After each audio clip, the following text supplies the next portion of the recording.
What's up guys, and welcome to another FGO video. This time we'll be talking about the second summer banner and the first one after the Ordeal Call 3 release. So before we begin, please leave a like, subscribe to the channel if you haven't, turn on the notification bell, and let's jump into the video. Summer Tenochtitlan is, first of all, an amazingly well drawn servant, with again all three ascensions being well made, especially the second one in my opinion. Kit-wise, she possesses a 20% NP charge and attack buff for the whole party, while getting a 3-turn taunt, meaning she can fulfill the tank support pretty well, and yes, I know this is not a rule well used nowadays, but she is most likely the best release so far. Not only that, but she can keep buffing herself while getting hits, almost like a masochistic crusader from a well-known anime. And release a powerful AoE NP, basically functioning like a support tank that also helps with damage in the long run. Not the best late game pick, but definitely a strong pick for a star or mid account. Mysterious Heroine XX Alter, or Summer Koyan for short, is now taking a break from singing and is enjoying the summer while eating chocolate ice cream. Who would blame her? Her kit is designed to be a solo DPS with a 3-turn 2-hit invincibility, 20% attack buff for 3 turns, 30% buster and crit damage for 3 turns, while also getting Lady Avalon's mana charge from her arsenal, being able to drain the enemy's NP while charging her own by 10% for each enemy plus extra 20%. All of that for a single target buster MP that deals extra 30% damage against lawful enemies, 30% damage against good enemies, and super effective double damage against ruler servants.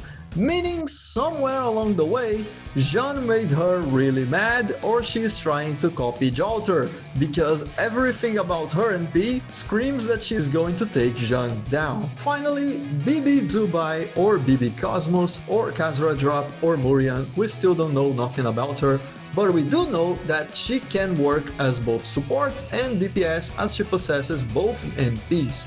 As a support, let me get this out of the way. She can help really well with the extra NP charge, but it will not work on 3-turn farming setups, as she would need to fire her support NP after the DPS NP, and that would mean the wave is already over and her NP would not go off.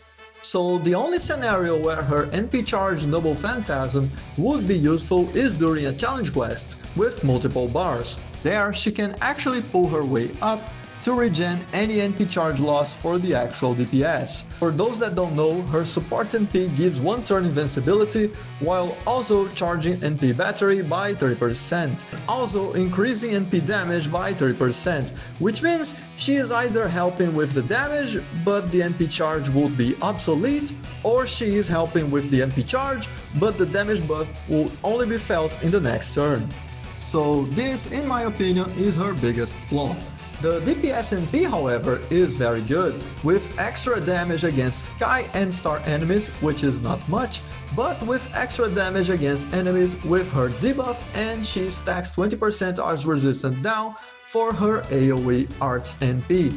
Pair this with her 3-turn arts resistance down skill, 3-turn arts buff, NP gen and NP damage buffs, and not only she can keep on increasing her damage every turn on enemies with break bars, but she can also loop pretty well on regular 3 waves just like Summer Jean would. But with extra hits on her NP and extra charges, she can loop consistently even on waves with only 2 enemies.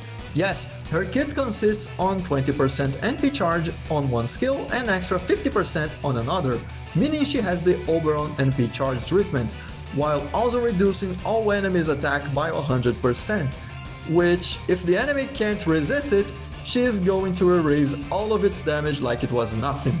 She can also increase the crit damage and reduce cooldown for herself, but although those are amazing buffs, the rest of her kit outshines it completely. Frankly, although I wasn't a big fan, I can say clearly that BB Dubai, even without her third and final ascensions, already outpaced Summer Ereshkigal completely. So far, when I go to roll for Dan in an A, I am rolling for Dobrynia on banner 1 and BB Dubai on banner 2. And that's it for today's video. Feel free to comment down below your own opinions, so if you found this helpful, please leave a like, subscribe to the channel if you haven't, turn on the notification bell, and catch you later.